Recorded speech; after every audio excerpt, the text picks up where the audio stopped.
So let's start with the class, right? So today we'll be doing further problems of probability distribution, and if time permits I'll take up some good questions, right, of other topics also. Otherwise we'll wind up this topic और revision में फिर मैं miscellaneous और वो शुरू करूँगा, ठीक है गाइस? तो चलिए let's get on with our class probability distribution. So last time we had done probability distribution. Now there is a question here which is a biased coin. So far we have been doing unbiased coin. Now here we get a question with the coin which is biased, right? Now what does the question say? The question says a coin is biased so that head is 3 times as likely to occur as tail. Head is 3 times as likely to occur as tail. मतलब head की आने की probability 3 times tail है, right?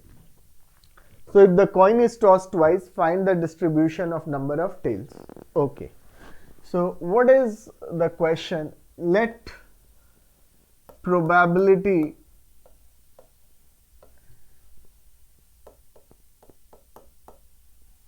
of head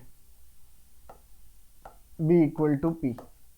Head आने की probability P ले ली. A coin is biased so that head is 3 times as likely to occur as tail. इसको मैं टेल कर देता हूँ, ज़्यादा इजी हो जाएगा ना मेरे लिए.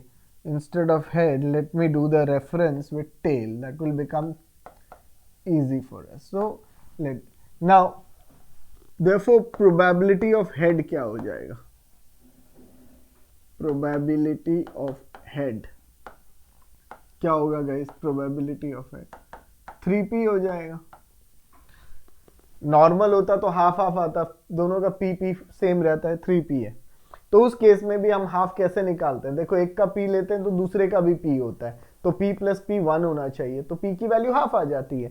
Now here p plus 3p, या फिर मैं ऐसे कहूं तुम्हें probability of head plus probability of tail should be 1. यही दो पॉसिबिलिटी है. तो क्या हम कह सकते हैं बच्चों? 3p plus p should be 1, तो 4p should be 1, p should be 1 by 4. p should be 1 by 4. And what is p? Probability of tail. तो is equal to probability of tail आ गया और head. ये हमारे पास क्वेश्चन आ गया.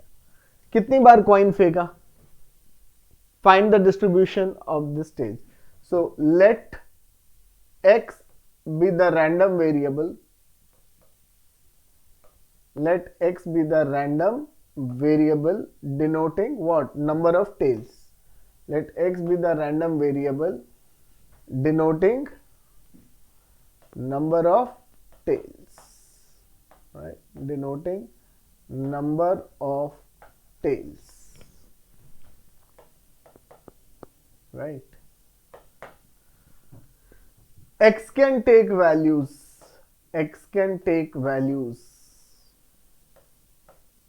क्या क्या values ले सकता है? देखिए, a coin find the number of tails. कितनी बार कॉइन फेंका है? 2 बार फेंका है, तो 0 टेल आ सकता है, 1 टेल आ सकता है, 2 टेल आ सकता है. यही तो है, यही है. A coin is tossed twice, so maximum this is what we can get. So now P X equal to 0. इसका मतलब है कि कोई भी टेल नहीं आया. Tail is 0, so that is what? PH, यही तो मतलब हुआ. That is PH into PH into PH. सारे इवेंट्स तो इंडिपेंडेंट ही होने हैं, ठीक है ना? तो PH कितना है बेटा? PH हेड की probability 3/4. So 3/4 into 3/4 into 3/4, that is 27/64. PX equal to 0, मतलब कोई भी टेल नहीं आया. Now Px equal to 1, तो P 2 head 1 tail, इसका यही मतलब हुआ. लेकिन अब मुझे नहीं पता कौन से थ्रो में टेल आ जाए. अब मान लो कि tail comes in first throw, ठीक है बच्चे? पहले थ्रो में आ जाता है तो PT, मैं PT लिख दूंगा. और फिर PHH. I get it. First में टेल, फिर बाकी दो में हेड. और it can be like this, PH and it can be PT, PH. अरे दो ही है क्या? एक मिनट. Coin, if the coin is toss twice. ओहो, क्वेश्चन में मैंने गड़बड़ी कर दी. Find the distribution of number of tails. Yes yes yes. Coin तो दो ही बार फेंका है, तो पहली बार में फर्स्ट टाइम में हेड नहीं आया, दूसरा फर्स्ट सेकंड, फर्स्ट सेकंड, दो ही है ना. ये एक एक्स्ट्रा आ गया, ये एक एक्स्ट्रा आ गया. PX इक्वल टू 1, एक हेड एक बार टेल. ठीक है, one head one tail. So this is also going out, this is also going out, this is also going out. तो PT PH और PH इंटू PT.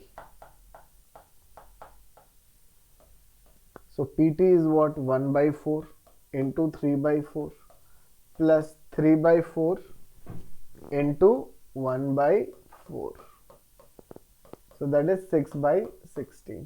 और एक PX equal to 2. दो ही तो थे ना, मैंने दो पता नहीं तीन कहाँ ले लिया. P tail tail. अरे भैया दो ही हेड है, हाउ कम दो? हाँ, दोनों में टेल आ गया. So that is PT into PT. Right? So what are you going to get? 3 by 4 into 1 by 4 into 1 by 4. That is 1 by 16. So how would the table be? X और PX. ठीक है, ये आ जाएगा हमारा table. X आ जाएगा, PX आ जाएगा. 0 1 2. 0 की probability 9 by 16, इसकी प्रोबेबिलिटी 6 by 16 और इसकी probability 1 by 16. So this is the probability distribution table. Okay.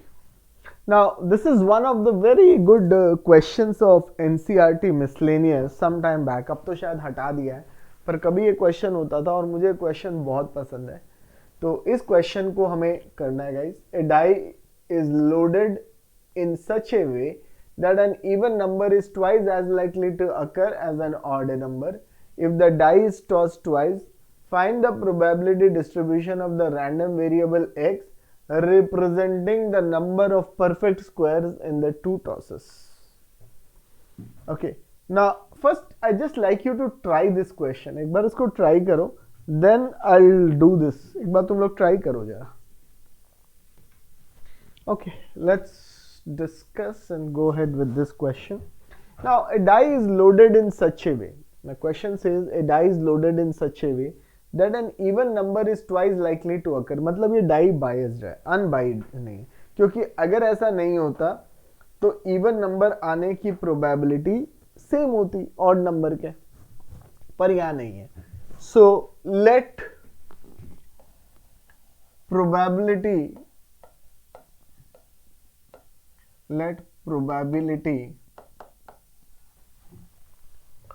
of odd number occurring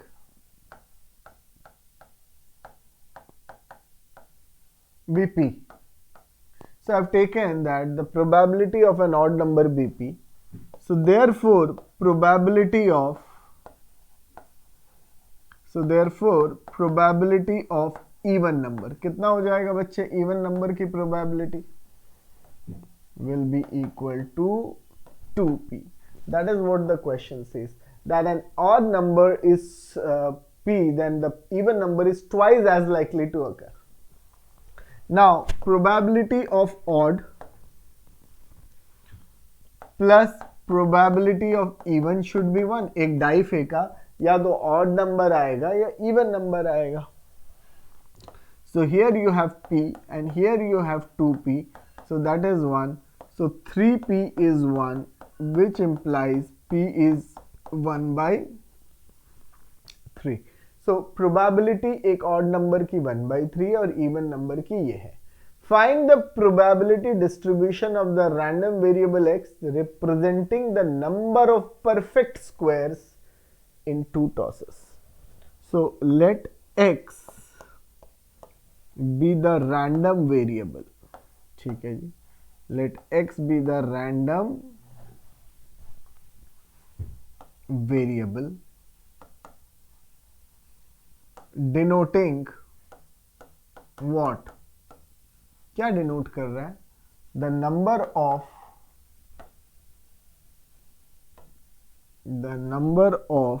perfect squares, the number of perfect squares in 2 tosses. तो x किसको represent कर रहा है? ध्यान से देखो, x रिप्रेजेंट कर रहा है number of perfect squares. So x can take value, 2 he toss है. So x can take value 0, 1, 2. इसका मतलब क्या हुआ? जब वो 0 वैल्यू लेगा तो दोनों नंबर परफेक्ट स्क्वायर नहीं है. 1 वैल्यू लेगा तो एक परफेक्ट स्क्वायर है, एंड 2 वैल्यू लेगा तो दोनों परफेक्ट स्क्वायर है. बात समझ में आ गई सबको? नाउ probability of getting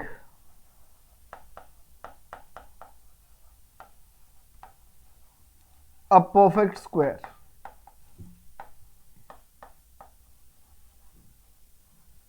पहले तो एक प्रोबेबिलिटी परफेक्ट स्क्वायर की निकालिए. परफेक्ट स्क्वायर क्या हुआ? 1 हुआ, 1 हुआ और 4 हुआ. तो 1 और 4. Probability of getting a perfect square 1 और 4, मतलब कि P1 plus P4. This is the step now where most of you will go wrong. मुझे पता है तुम किसी से क्वेश्चन नहीं हुआ होगा, ये होएगा ही नहीं, क्योंकि यहाँ कॉन्सेप्ट आ गया. अब प्रोबेबिलिटी ऑफ 1 यानी कि ऑड नंबर, एंड ये 4 यानी कि इवन नंबर. तो ऑड नंबर 1 आने की प्रोबेबिलिटी होगी 1/9, और 4 आने की प्रोबेबिलिटी होगी कितना है वो? 2/3. तो 2/9. तो ये हो गया 3/9. So that is 3/9. So that is what we are getting. Probability of getting a perfect square will be 1/3. अब कुछ लोगों को ये प्रॉब्लम आ रही है, सर ये 1/9 आया कैसे? आइए बताते हैं 1/9 आया कैसे. Probability of odd number is 1/3. ध्यान से समझिए. अब एक बात बताओ, नॉर्मल डाई होती है, सुन लो इधर यार, इधर देखो, नॉर्मल डाई होती है तो 1 2 3 4 5 6 नंबर होते हैं. तो प्रोबेबिलिटी ऑफ ऑड नंबर 3/6 लिख देते हो, हाफ आती है. बोलो आती है कि नहीं? अब एक चीज देखो, ये जो हाफ है वो कितने नंबर्स की प्रोबेबिलिटी है? 3. मतलब P1 और 3 और 5 हाफ है. अगर तुमसे कोई एक की प्रोबेबिलिटी पूछेगा तो क्या वो 1/6 नहीं हो जाएगी? 1/6 कैसे आई?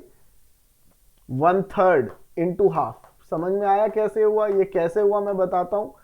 3 नंबर्स की प्रोबेबिलिटी हाफ है, तो किसी एक नंबर की क्या है? 1/6. अब नॉर्मल केस में भी देखो, हम जब 1 2 3 4 5 6 एक डाई फेंकते हैं तो 1 आने की प्रोबेबिलिटी क्या है? 1/6. एक नॉर्मल अनबायस्ड डाई में.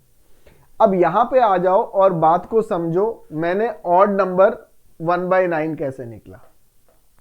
तो P ऑड नंबर की प्रोबेबिलिटी मेरी आई 1/3. आप देखो P मेरा कैलकुलेट हुआ यहां पे 1/3 हुआ ना. तो P ऑड नंबर 1/3 है, मतलब P1 और 3 और 5 1/3 है. तो किसी एक की प्रोबेबिलिटी क्या होगी? 1/3 हो जाएगी. तो इसीलिए 1/9 आया. इसी तरह इवन नंबर की प्रोबेबिलिटी क्या है? 2/3. कितने इवन नंबर होते हैं? 3. 2 4 6. तो किसी एक की क्या होगी? 2/9. आई hope now everybody is clear. सबको भेजे में आ गया कि प्रोबेबिलिटी क्या होगी परफेक्ट स्क्वायर आने की. तो probability of getting a perfect square is this. तो probability of not getting a perfect square, probability of not getting a perfect square क्या हो जाएगा भाई, वो 1 माइनस 1/3 2/3 होगा। तो परफेक्ट स्क्वायर आने की प्रोबेबिलिटी 1/3 है और ना आने की 2/3 है। I hope now you are clear with the concept कि ये 1/3 है, कैलकुलेट मैंने पहले कैसे किया, right. So obviously this is of not of much use to me. I'll just put it somewhere, copy and do it. Okay, अब मेरे को तो question, yes.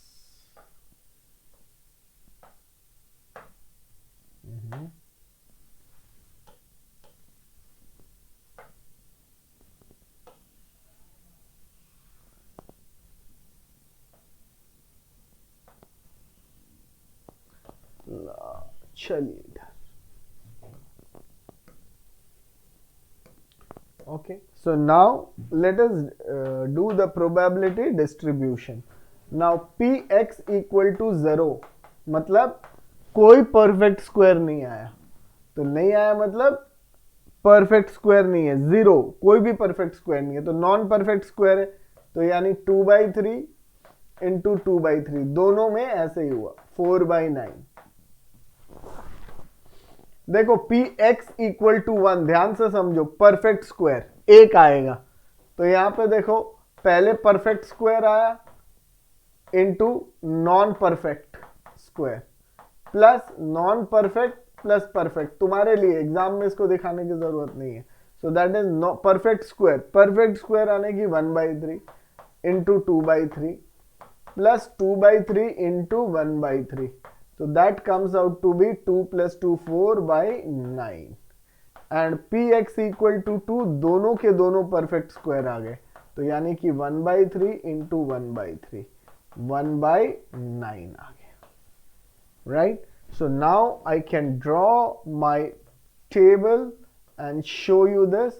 This is x and this is px. 0 4/9, 1 4/9, एक perfect square आना, 2 perfect 1/9. This is the complete solution for this particular question. Now this question is from a lot of 30 bulbs including 6 defective bulbs, a sample of 4 is drawn at random without replacement. Find the probability distribution of the number of defective bulbs. Right. So what does the question say? What exactly the question says? Now there are bulbs, okay, obviously something like this. Chhotu Chhotu bulbs हैं, ऐसे करके जो भी है, छोटू छोटू bulbs हैं, 30 bulbs हैं, 6 defective है, ठीक है। डिफेक्टिव कितने हुए? 6। नॉन डिफेक्टिव कितने हुए? 24। Very good. So a sample of 4 bulbs is drawn. Find the distribution of the number of defective bulbs. So let x be random variable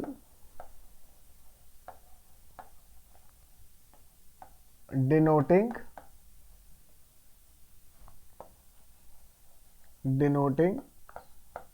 number of what? Defective bulbs.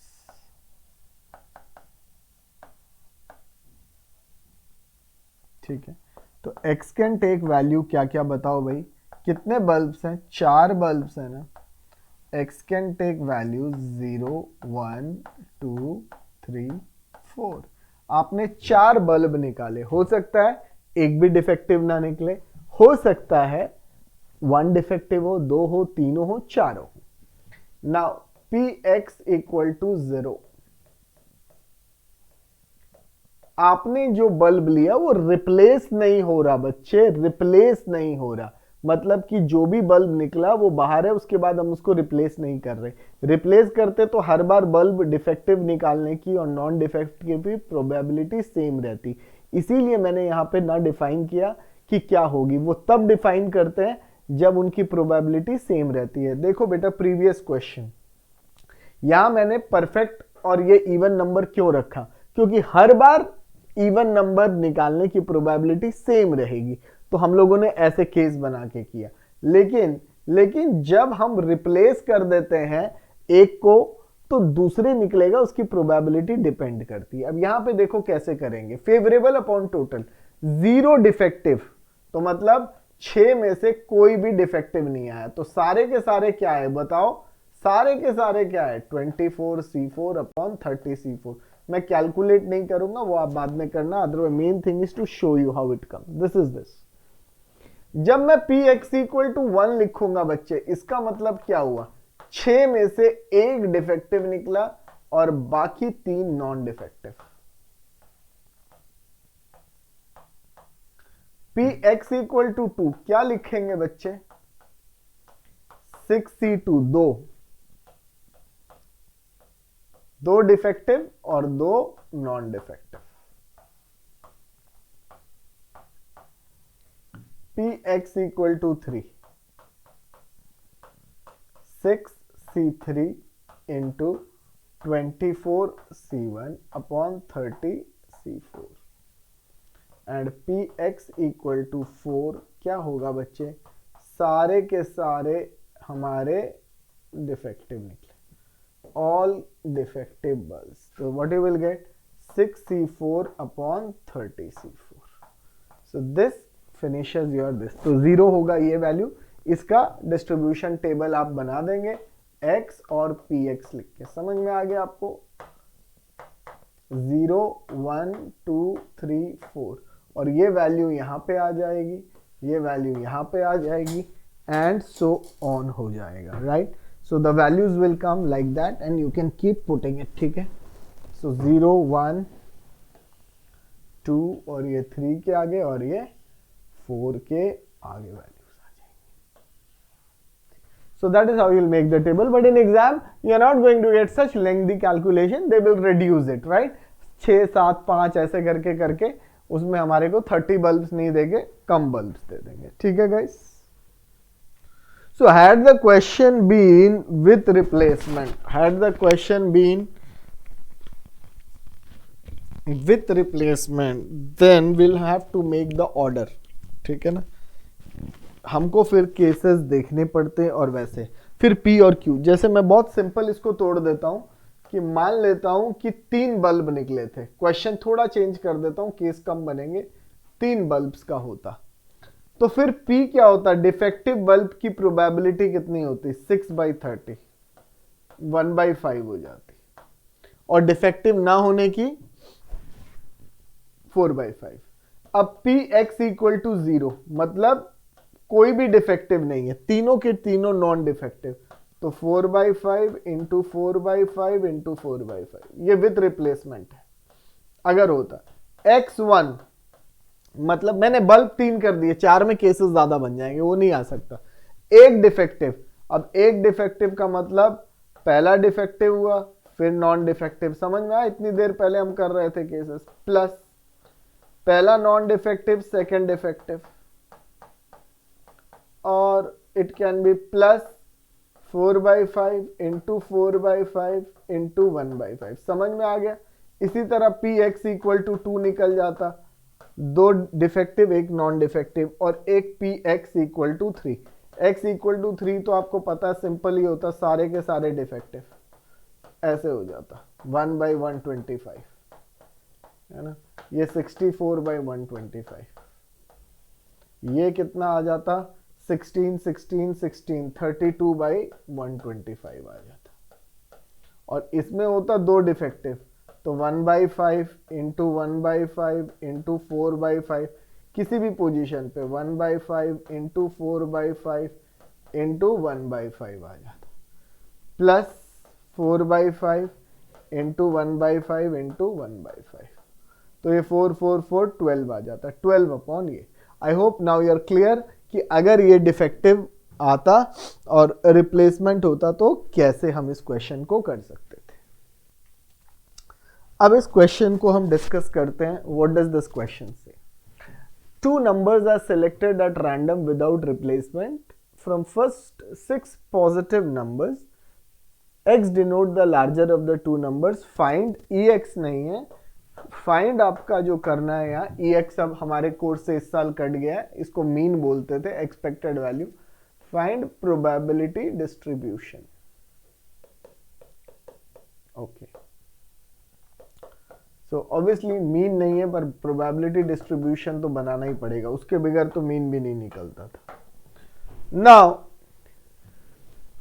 two numbers are selected from first positive integers, so 1 2 3 4 5 6 से दो numbers मेरे को select करने हैं, एकदम ठीक। let x denote the larger of two numbers, so x can take values, x defined है, so x can take values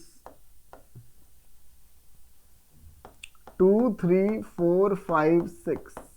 भाई x क्या है, denotes larger of the two, one तो हो ही नहीं सकता ना, वन तो किसी से बड़ा नहीं है, टू से ही शुरू हो सकता है, तो x ये हो सकता है। इसको मैं दो तरीके से करके दिखाऊंगा, तो आपको देखना है बुक्स में किया हुआ है, क्योंकि ना कॉन्सेप्ट वो नहीं बताते, ठीक है, वो लोग क्या है क्वेश्चन कर देते हैं, अब तुम्हारे दिमाग में फिर परेशानी होती है। बुक्स ने कैसे किया है वो बता देते हैं। नाउ बुक्स ने क्या किया, टोटल नंबर ऑफ वेज ले लिया भाई, total number of ways selecting के, total number of ways to select two numbers. भाई दो नंबर सेलेक्ट कर रहे हैं, so total number of ways to select two numbers, तो कहते हैं रिप्लेसमेंट नहीं है तो पहले 6 में से कोई एक नंबर आया इंटू 5 30, उन्होंने ये लॉजिक दे दिया। जबकि हम सिलेक्शन करते हैं तो 6C2 होना चाहिए। आप खुद सोच के देखो, आप नंबर सेलेक्ट कर रहे हो कोई भी दो, याद है हमने कंडीशनल में क्वेश्चन किया था कि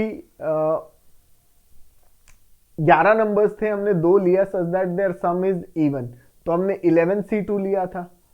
13 नंबर्स थे, 13C2 लिया था, वहां पे हमने 13 इंटू 12 तो नहीं किया था, और फिर हमने कहा या तो दोनों ऑड हो या दोनों इवन हो, याद रखना वो। तो ये नंबर ले लिया, total number of ways to select this. अब x इक्वल्स टू 2, तो क्या पेयर बना भाई, 1 2 बना, ठीक है ना, और 2 1 बना, और तो कुछ नहीं बना उनके हिसाब से, क्योंकि जब x 2 होगा तो दूसरी वैल्यू 1 हो सकती है। तो px क्या आएगा, px इक्वल टू 2, अगर x 2 लेता है तो कितने केस हो गए, 2, और टोटल 30, 1/15 आ जाएगा। समझ में आया, this is how the answer will come 1/15। जब px इक्वल टू 3 लूंगा तो x इक्वल टू अगर 3 है तो केस क्या होगा, 1 के साथ 3 आ सकता है, ठीक है, 2 के साथ 3 आ सकता है, 3 के साथ 1 आ सकता है, 3 के साथ 2 आ सकता है, बस यही तो केस होगा। तो px इक्वल टू 3, 3 को तो आना ही है, तो 4/30 2/15। I hope you guys are getting the concept. लेकिन मैं कह रहा हूं कि हम अपने कॉम्बिनेशन से ही करते हैं, क्यों पछड़े में फंसना है। मैं अगर ये कहूं कि टोटल नंबर, ये सो ऑन हो जाएगा, I am just stopping now, what I want to give you the concept ना, total number of ways to select बोला है, टू सेलेक्ट टू नंबर्स, क्योंकि विदाउट रिप्लेसमेंट है, हम ये कॉम्बिनेशन लगा रहे हैं, टू नंबर्स। इवन नंबर वाला याद करना यार तुम लोग कंडीशनल में, total number of ways to select two numbers without replacement.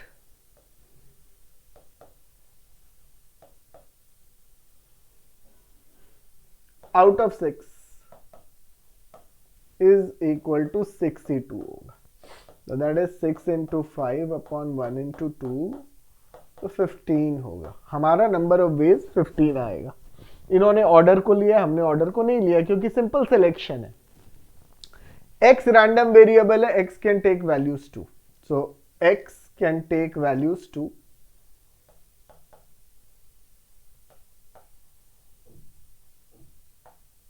2 3 4 5 अब पी एक्स इक्वल्स टू 2, अब देखो p वैल्यू 2 ले रहा है, तो कितने नंबर फेवरेबल है 2 के लिए? केवल और केवल 1, 2 इनटू बाकी कौन नंबर आ सकता है? बाकी नंबर कौन सा आ सकता है बताओ भाई, बाकी नंबर कौन सा आ सकता है? अगर मैंने एक नंबर 2 लिया तो बाकी एक नंबर किससे चूज करना है? 1 से ही चूज करना है, तो हो गया 1C1, एक ही नंबर होगा। अपॉन एक मिनट यार, अपॉन 6C2 टोटल नंबर है, तो दैट इज 1/15। बोलो आंसर मैच किया कि नहीं किया, मेरा और उसके कोई अलग आया क्या? चलो पी एक्स इक्वल टू 3 लेते हैं। अगर x वैल्यू 3 ले रहा है तो x तो 3 हो गया, एक 3 में से 3 ले लिया। अब मुझे बताओ 3 के साथ फेवरेबल नंबर कितने हैं? या तो 1 आ जाए या 2 आ जाए, उनमें से मुझे एक चूज करना है, तो मैंने 2C1 लिख लिया। Are you getting this concept? What is 2C1? मैंने बोला x 3 है, तो अब x तो लार्जर है, तो बाकी दो नंबर क्या बचे, 1 या 2?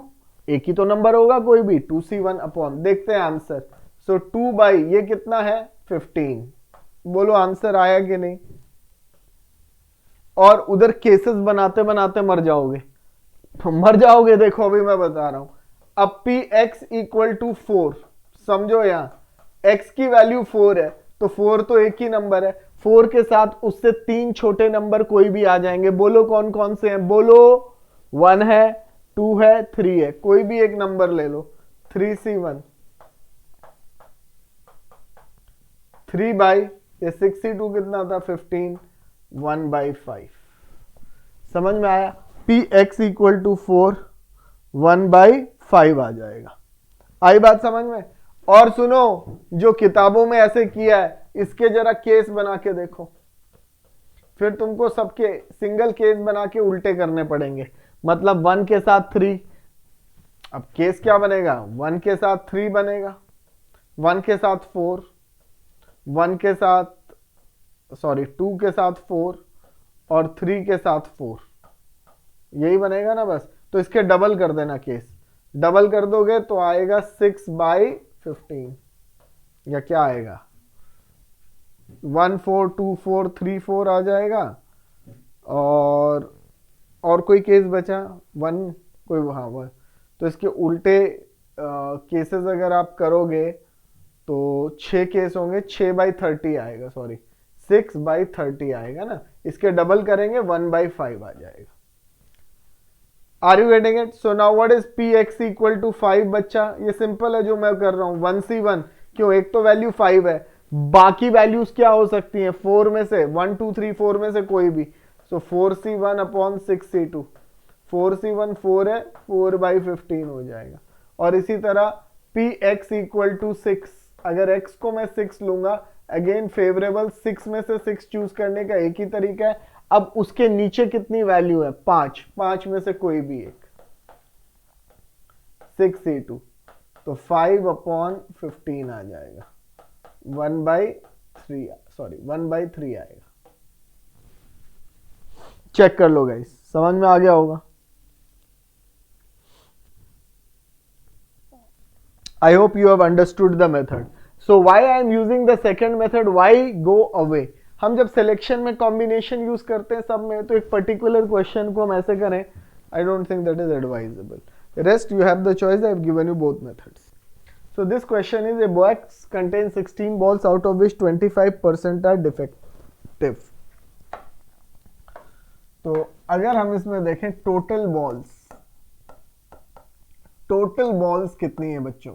Total balls are 16, one step, out of which 25% are defective. So defective कितनी हुई? 25/100 इंटू 16, दैट इज 4। तो अंडरस्टूड है। नॉन डिफेक्टिव कितनी होगी? Non defective 12। Done. 3 balls are drawn 1 by 1 from the box without replacement। कितनी बॉल्स निकाली है? 3, और हम रिप्लेस नहीं कर रहे, मैंने बहुत सारे। Find the probability distribution of the number of defective balls. तो पहले रैंडम वेरिएबल डिफाइन करेंगे। So let x be the random variable let x be the random variable denoting what, क्या denoting, denoting number of defective balls.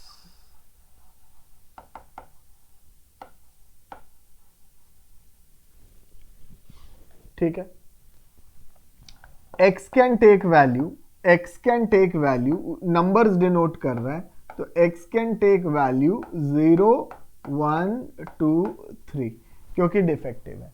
अब देखो मैं p और q नहीं define कर रहा, क्यों, विदाउट रिप्लेसमेंट है, उनकी प्रोबेबिलिटी तो चेंज होती रहती है। p और q कब डिफाइन करते हैं, डिफेक्टिव है नॉन डिफेक्टिव है, जब वो रिप्लेस होते, उनकी वैल्यूज चेंज नहीं होती। नाउ px इक्वल टू 0 बेटा, तो मतलब 0 डिफेक्टिव, 4 बॉल निकलनी है बेटा, समझो 4 बॉल निकलनी है, 0 डिफेक्टिव, तो डिफेक्टिव कितनी थी 4, नॉन डिफेक्टिव कितनी है, तो 4 में से 0 है, तो सारी की सारी क्या निकली नॉन डिफेक्टिव। ये समझ में आ गया, 16C4, 16 में से 4। px इक्वल टू 1, केसेस नहीं बनाते, कॉम्बिनेशन अपने आप बना रहा है। आप ये दिमाग में मत लेना विष्णु भैया कि सर पहले डिफेक्टिव निकली, वो हम दूसरे वाले में करते हैं जब रिप्लेसमेंट है। 4 में से कोई भी एक ले ली, 12C3 अपॉन 16C4, ये हो जाएगा एक डिफेक्टिव के। और अगर px इक्वल टू 2 होगा, 2 डिफेक्टिव, तो क्या होगा 4C2 into 12C2 upon 16C2, समझ में आया। px इक्वल टू 3 होगा तो क्या आएगा 4C3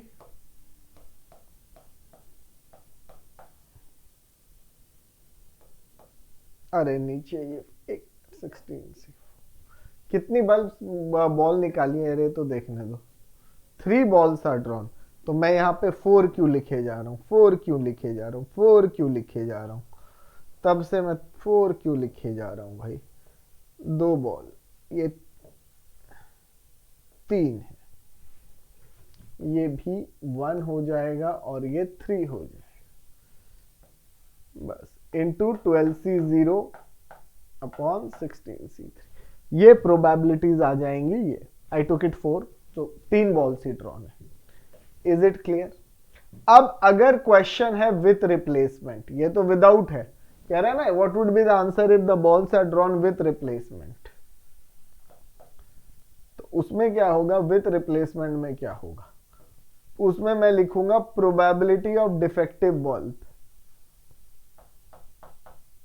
डिफेक्टिव बॉल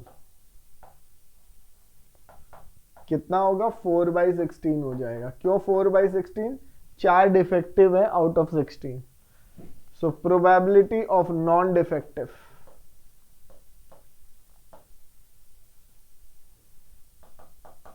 बॉल कितना हो जाएगा 12/16 या 1 माइनस 1/4 भी करते थे तो 3/4। अब x वही है, px इक्वल टू 0। अब देखो बेटा 3 बार निकालना है और तीनों बार डिफेक्टिव नहीं निकलेंगे, 0 डिफेक्टिव, तो मतलब 3/4, पहले भी नॉन डिफेक्टिव, फिर नॉन डिफेक्टिव, फिर नॉन डिफेक्टिव,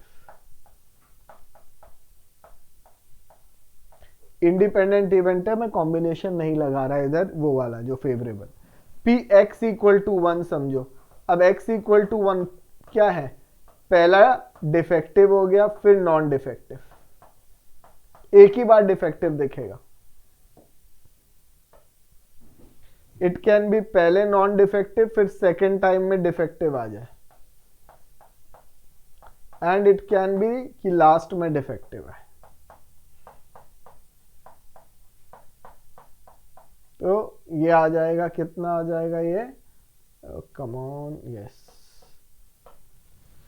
9 9 एंड 9 27/64। आंसर्स और मेथड क्लियर हो गया, इससे ज्यादा मैं नहीं बता सकता। x इक्वल टू 2, 2 डिफेक्टिव आए तो 1/4 defective, 1/4 defective, 3/4 non defective, plus 1/4 defective, 3/4 non defective, 1/4 defective, 1/4 defective, sorry पहले तो आएगा नहीं, 3/4 इंटू 1/4 इंटू 1/4 ये है। तो इन सब का सम कितना होगा 3 9/64 and P X equal to 3 क्या होगा, तीनों के तीनों डिफेक्टिव। तो आपको पता है वो इजी है, 1/4 इंटू 1/4 इंटू 1/4 1/64 आ जाएगा। So now you have understood the difference in both the methods कि कैसे वो हो रहा है।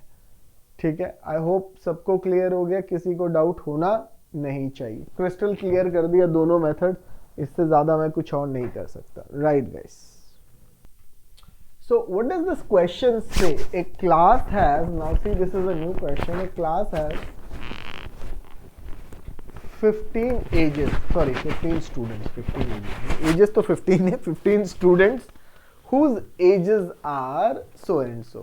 तो क्लास में 15 बच्चे हैं जिनकी एज ऐसे ऐसे दी है। बहुत वैरायटी क्लास है, थोड़ी ज्यादा ही वेरिएशन है उस क्लास में, 14 साल से लेके 21 साल तक के बच्चे हैं। ठीक है, one student is selected at random, ठीक है, and each has same chance, okay, the age x of the student is recorded, what is the distribution। ठीक है, x जो है वो क्या डिनोट कर रहा है, यहाँ एज डिनोट कर रहा है, x जो है एज है। सो x कैन टेक वैल्यूज क्या क्या देखते हैं, x कैन टेक वैल्यूज क्या क्या, x can take values, gosh, so let's see what it is। x can take values what, तो देखते हैं x can take values क्या होता है। I knew, चलिए okay, so x can take values blah blah blah and that is it, okay that's it। so what are the values my x can take, age denote कर रहा है, तो 14 ले सकता है, 15 ले सकता है, 16 ले सकता है, 17 ले सकता है, 18 भी ले सकता है, 19 भी ले सकता है, 20 भी ले सकता है, 21 भी ले सकता है, यही तो एजेस है। अब px इक्वल टू 14, चलिए कितने स्टूडेंट्स हैं वो दे दिए 20, C1 ही है क्योंकि एक ही स्टूडेंट सेलेक्ट हो रहा है, कितने 15, सॉरी 20 नहीं 15 है, तो नीचे 15 स्टूडेंट्स।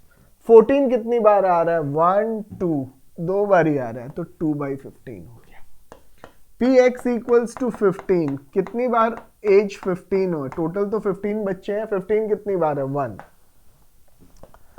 px equal to 16, कितने 16 है guys 2, and px equal to 17। now you got it, the question, how many 17s, I think 3 17s we have। px equal to 18, what is 18, कितनी बारी है 18, एक बार। px equal to 19, दो बार है ना, तो 2 3 5 8 9 11। px इक्वल टू 20, 20 कितनी बार है, दो बार है ना, 2/15। एंड px इक्वल टू 21, कितनी बार है 1/15। चेक कर ले एक बार न्यूमरेटर्स का सम, 2 3 5 8 9 11 13 14, एक जगह गलती हो गई, कौन सी एज कम ले ली मैंने, 20 3 बार है and 3 bar, so this is my mistake, 3 bar. so 20, I suppose, let me cross check, here is 20, here is 20, okay this is 20।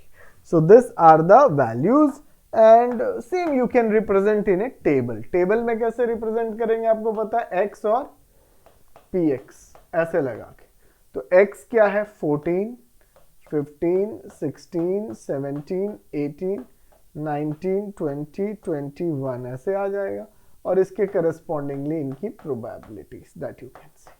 So that would be the conclusion, because they will need a table, so that is how you will represent it in the table.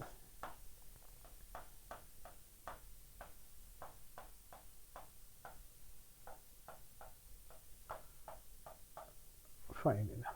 So these are the values that it can take. So that's it for today's class. Now we just have one more topic left, that is LPP. So next class, 2 hours class, will finish up LPP, and then obviously in revisions we'll take up the miscellaneous of each chapter. So probability we have done basically from NCERT and a little bit extra questions, but now when we'll take up in the revision, obviously we'll do all the extra questions which can be there, and with case studies this time we'll also go for case studies, and right. So that's it for today. Thank you. Keep watching the channel, subscribing it, and inviting others. Bye.